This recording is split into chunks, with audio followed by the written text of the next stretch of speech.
Sa bagong bahay na malapit sa kagubatan, may natagpo ang lumang Belen si Tita Lorna at ang kanyang anak na si Rodolfo.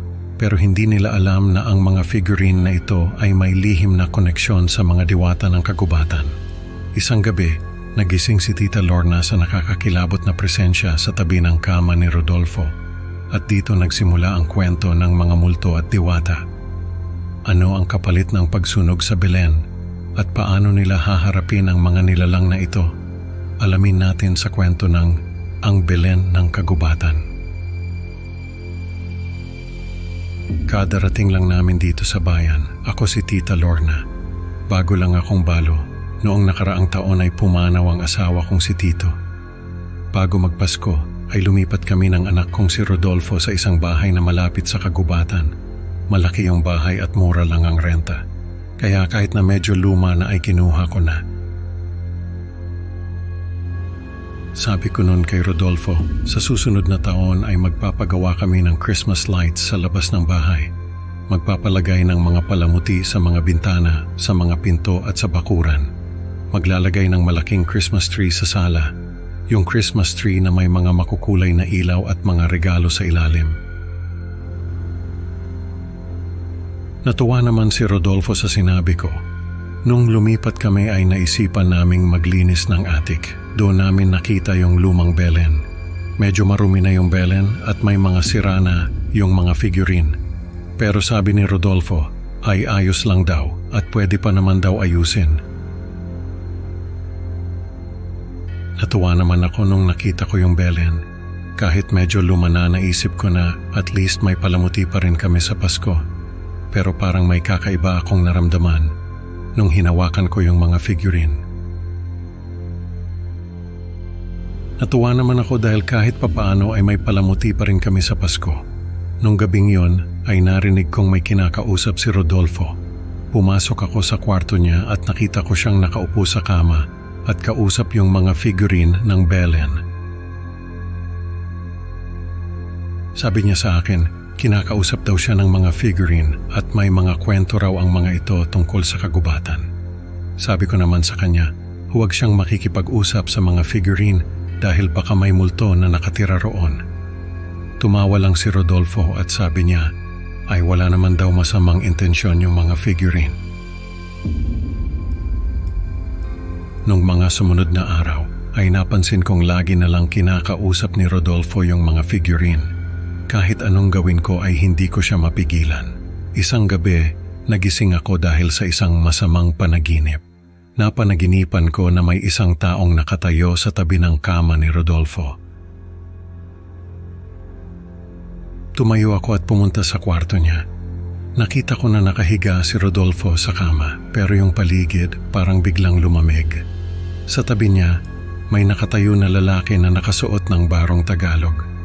Yung ilaw sa kwarto parang nag-flicker pa. Sobrang nakakatakot. Nagulat ako at napasigaw. Tumakbo yung lalaki at tumalon sa bintana. Lumapit ako kay Rodolfo at ginising siya. Sabi ko sa kanya ay may lalaki na nakatayo sa tabi niya. Sabi ni Rodolfo ay wala naman daw siyang nakikitang lalaki. Kinabukasan, hindi ako mapakali. Iniisip ko kung tama ba yung gagawin ko. Pero sa huli, naisip ko na mas mabuti nang sunugin yung Belen kaysa mapahamak si Rodolfo. Kahit alam kong magagalit siya, ginawa ko pa rin. Basta kinuha ko na lang yung Belen at sinilaban sa bakuran. Alam kong may multo sa Belen at ayokong mapahamak si Rodolfo. Kaya kahit magalit pa siya sa akin ay ginawa ko yon.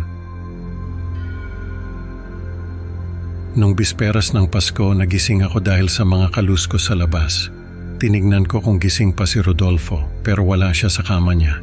Bumaba ako at nakita ko si Rodolfo na nakatayo sa gitna ng sala. Nakatingin siya sa bintana.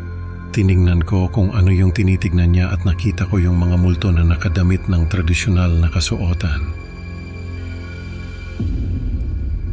Ang dami nila at nakatingin silang lahat kay Rodolfo.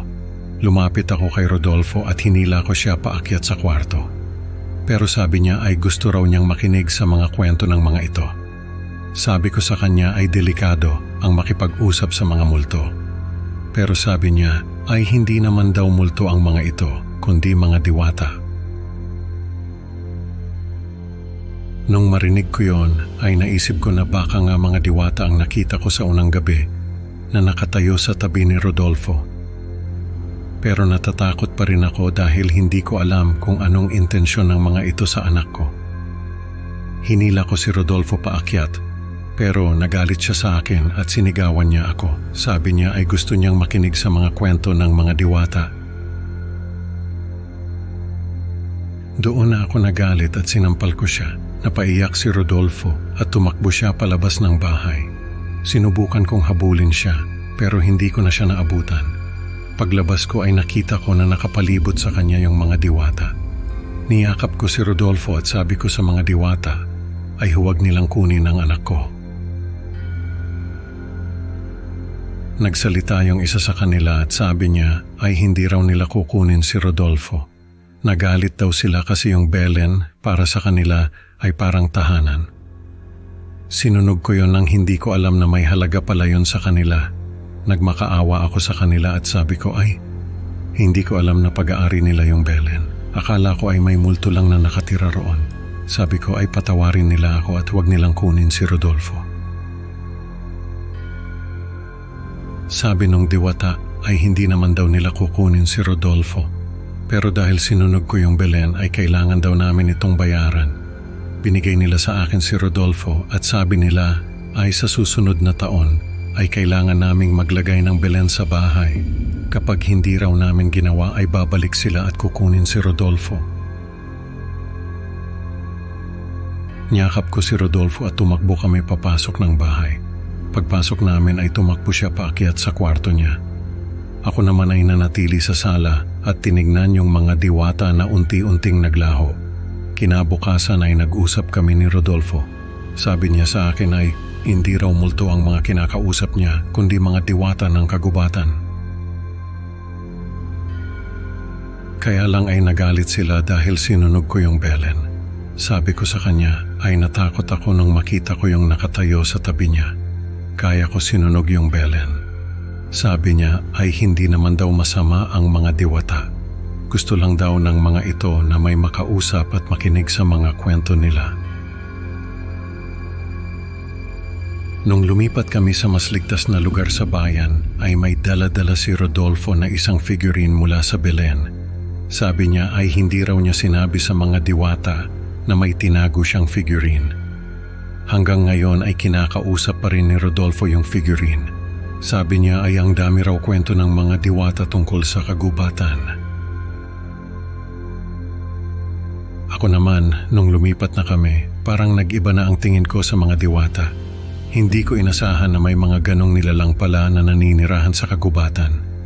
Parang na-realize ko na kailangan din nating respetuhin yung mga hindi natin nakikita. Unti-unti na kaming nakabangon ni Rodolfo sa pagkawala ni Tito. Pero yung alaala ng mga diwata ay palaging nakatatak sa isipan namin.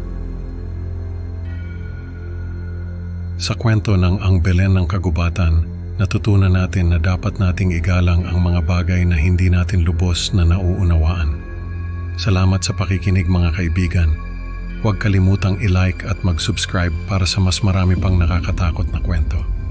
Hanggang sa susunod, huwag kalimutang mag-ingat sa mga lihim ng kagubatan.